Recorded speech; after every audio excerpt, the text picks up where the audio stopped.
Good afternoon, everyone. Thank you for joining us today for Seamless Search Ask Us Anything. I can see lots of familiar faces here today from our September launch event. And we're super excited to talk to you in a bit more detail today about Seamless and how it can benefit your brand. So since the launch event back in September last year, Seamless has been on an absolute roller coaster of success. We've won Best MarTech Solution at the Wires and Best SEM Solution at the MarTech Breakthrough Awards. So a really successful end to 2020, and we're looking forward to onboarding even more brands in 2021 so that you can experience the power of Seamless Search. So today's session is going to be a bit more of a deep dive into Seamless Search itself. We've had lots of questions come through from our attendees, so thank you for submitting those in advance. And we'll be answering those over the next 30 minutes or so. And that will hopefully give you a bit more of an understanding of Seamless's capabilities and how it can help you to understand the true value of your paid and organic search activity. And if any new questions spring to mind throughout the event as we're going through anything, please do pop these on in the questions box that you can see on your screen, and we'll do our best to answer these at the end of the event. And I'm joined today by Damien Bennett, our Director of Strategy here at Incubeta, and Damien is going to talk us through Seamless Search. So Damien, it's been a long road to get to where we are today from kind of the initial ideas of Seamless Search. Before we jump into the questions, would you mind giving us a bit more context around where the idea of Seamless Search came from and how that's evolved into the platform that we have today? Yeah, it was an idea that was always there in the background, I think is the truth. For many years, we've had clients asking us really how incremental their paid search activity was, and what was the true value of their paid search activity once you took away the cannibalization of their organic search performance. And what we saw when we looked at the market was that there were lots of tests going on to try and assess this impact, but none of the tests really were optimal. And there's a couple of reasons why the tests weren't optimal. The first reason was because the tests weren't particularly comprehensive. So the tests themselves would tend to be run on quite a broad range of keywords. So perhaps all of somebody's brand and brand generic keywords. And what we saw was that actually many of the keywords within those sets would have markedly different behaviors, which would impact upon the incrementality of whether that result added value on top of the organic listing. And the second reason that we really saw was that when people would run these tests, they would make very broad decisions. So they would run this test and they would make a sweeping decision, such as turning off all of their brand and brand generic keywords, or vice versa, turning on all of their brand and brand generic keywords. So that was kind of what those were a couple of the things that we saw, and the other thing that we saw as well was that the tests weren't being revisited. So somebody would run a brand test, for example, and then that test or the results of that test would be in place even a year or 2 years or maybe even longer after the test had been run. And by that point in time, lots of different things had changed. Competitor activity had changed. Their own organic listings had changed. Even kind of like smaller things like their promotional calendar had changed. And all of those would impact upon whether it was worth paying to appear for keywords that you already had an organic listing for. So that was kind of the problem that we saw. And we felt that advances in machine learning really could help to give a much more comprehensive and much more confident answer to whether it was worth paying to appear for keywords that you already had a high organic coverage for. So we started really initially looking at this project as a way of essentially doing a much more advanced and much more accurate incrementality test. What it ended up becoming was much more comprehensive than that, because as we started to kind of embark upon building out the test methodology, we also thought, well, wouldn't it be really cool if you could automate this, if you made the insight that you derive from it actionable by automatically making bid adjustments based on the current incrementality of the two channels. So really kind of that's the background, is that it initially started as us wanting to do a much more comprehensive brand test, and then kind of developed into us building a much more comprehensive bid management software. Brilliant. Thanks for that, Damien. I think it's really interesting to hear that journey of where we've been through on the development of Seamless. And of course, that will only continue throughout 2021 as we roll out new features and developments across the platform. And now just to dive into some of the questions that we've had, we've had quite a few questions about Seamless Search and Search Ads 360, specifically how it will interact with SA360 itself. Would you mind giving us a bit more detail on that? Yeah, I think probably the best answer to this question is that people should see Seamless as a complementary platform to SA360 or Kensho or Marin or whatever other search management platforms that they're using.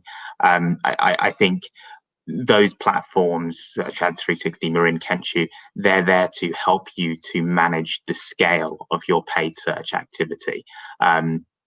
Really what Seamless is there for is it's there for specific keywords where there is a question mark around the incrementality of paying to appear on those keywords. So it's going to tend to be your brand and your brand generic keywords, as well as top performing product terms, and then keywords where you're performing well from an organic perspective. So I think probably the best way for people to see it is that it's a complementary platform to the existing paid search software that they're using, and not a replacement platform. Yeah, great. So hopefully that covers everything in regards to SA360. Obviously, if you have got more questions, just pop them in the chat function. We've got a question here about bidding. How does it work? And could you explain more about the technology and how it knows how to increase and decrease CPCs? Sure. So when you're assessing the interplay between paid and organic search, there's lots of factors which impact that incrementality, and you can probably most easily split them into internal factors and external factors. So internal factors are things that you can control, so that would be your current paid position, your current organic position, whether you're in promotion or not, the other marketing material, other marketing activity rather that you're running. And external factors would be things that are outside of your control.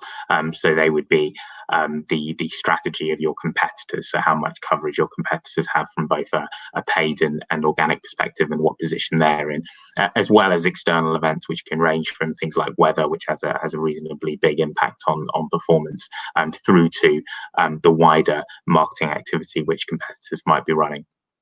So what Seamless Search does is it looks at all of these factors, and it uses machine learning. It uses a module within machine learning called decision trees to essentially understand the different combinations which produce an incremental click.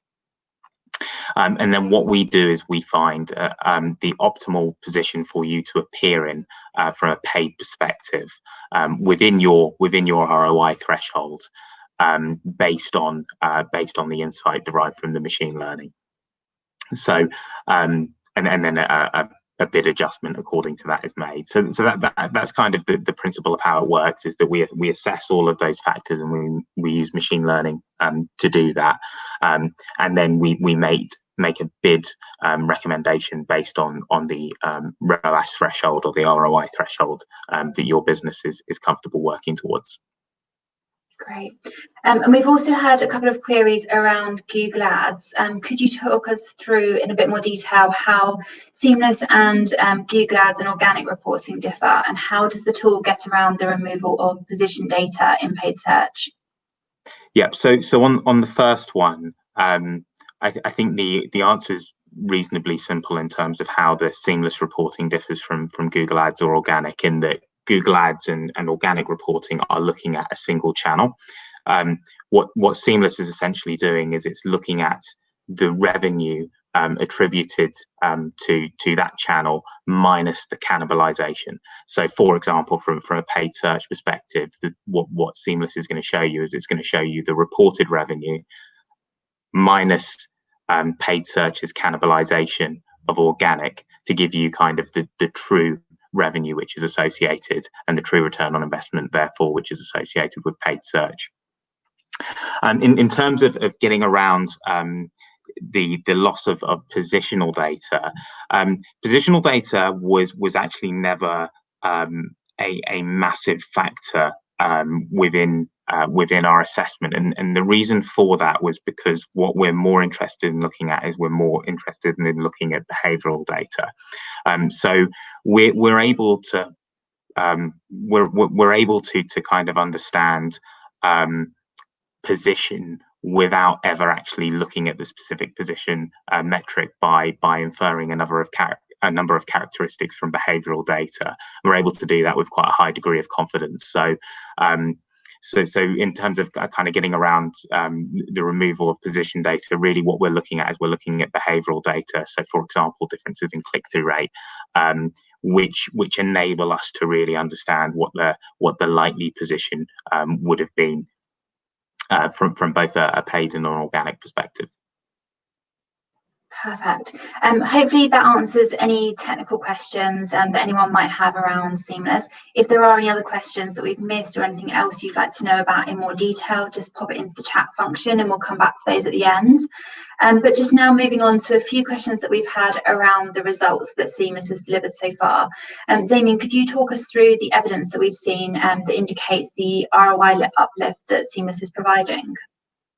Yes, so if you want to see the return on investment which is driven by Seamless, then the best way to do that is to look at what's happening when you add the two channels together.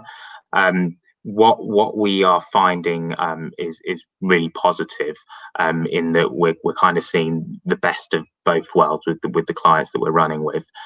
In that Seamless is both finding areas where the advertiser can increase their coverage, and also finding areas where the advertiser can cut back. So what that means is that advertisers are seeing both an increase in revenue because of where it's recognizing that the additional coverage can be taken, in addition to an increase in ROI, because it's also finding areas where activity can be cut back. So I think that really kind of is the beauty of the platform, and really kind of highlights why running a brand test where the decision is to either turn on or turn off all of your keywords is so flawed, because the behavior of lots of different keywords differs significantly. So by being able to assess at keyword level, using all of the factors that I've discussed, we're able to find areas where both coverage can be increased, but also areas where coverage can be cut back, and the result of that is both increased revenue and also increased return on investment. Great.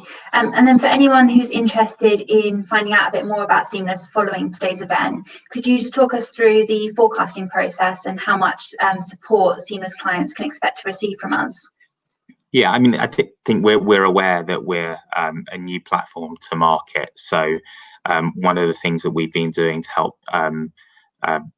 help people make a business case for Seamless Search is we've been providing them with a projection of the likely impact that Seamless Search would have on their overall search results.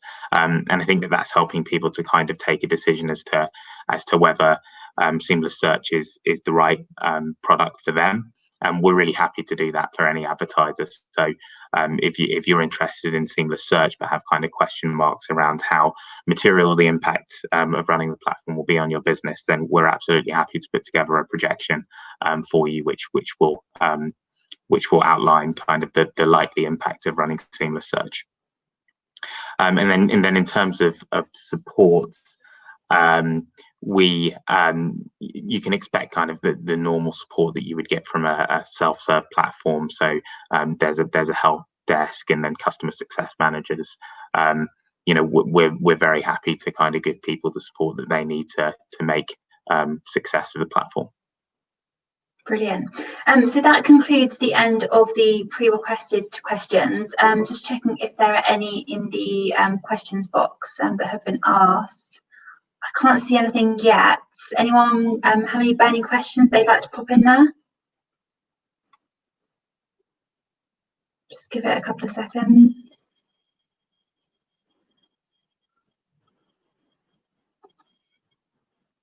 No questions. No questions. If there is anything that comes up kind of following the event, please do feel free to drop me an email.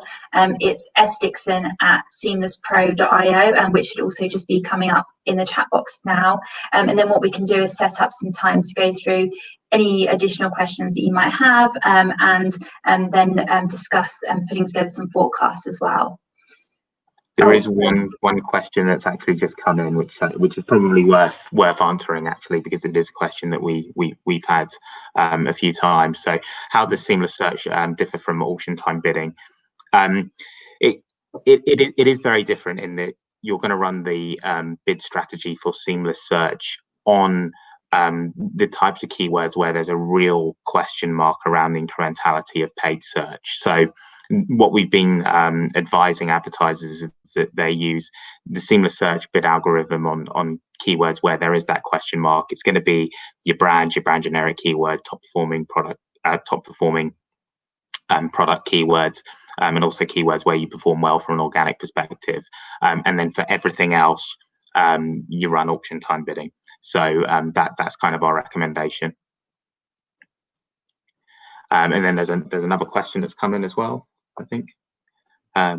How could seamless be used and leveraged in a branded non-branded keyword strategy? Yeah, it probably also a good question for me to talk about kind of other parts of the platform. So what I've spoken about a lot today is kind of the automated side of the platform. Obviously, there's a whole other side to the platform as well, which is that it's going to tell you for every keyword in your account what the interplay is between paid and organic search. So it can be a really useful tool for organic teams as well in identifying keywords where they could be increasing their coverage. So it's not just about the automated side of the platform. I think kind of the businesses that are getting the most out of seamless search are those which are really able to use it both as an insight platform as well as an automated platform. Great. And then I think we've got one more question come through. What are the plans for rolling this out to other search engines? So at the moment, just to people that might not be aware, this only runs across Google. We have it on our roadmap to expand that out to Bing as well. So that's absolutely on the roadmap. We'd hope that we would have that completed, probably being realistic for Q3 of this year. Great. Just checking if there's any other questions. I can't see anything else. Obviously, do feel free to send over an email if there is anything, or if there are any questions that you would like to be answered kind of without the audience here. Absolutely send those over via email and we can set up some additional time. But if there's nothing else that anyone would like to pop in there, that does bring us to the end of today's event. Thank you so much for joining us this afternoon. Hope you have a lovely evening. Thanks, everyone.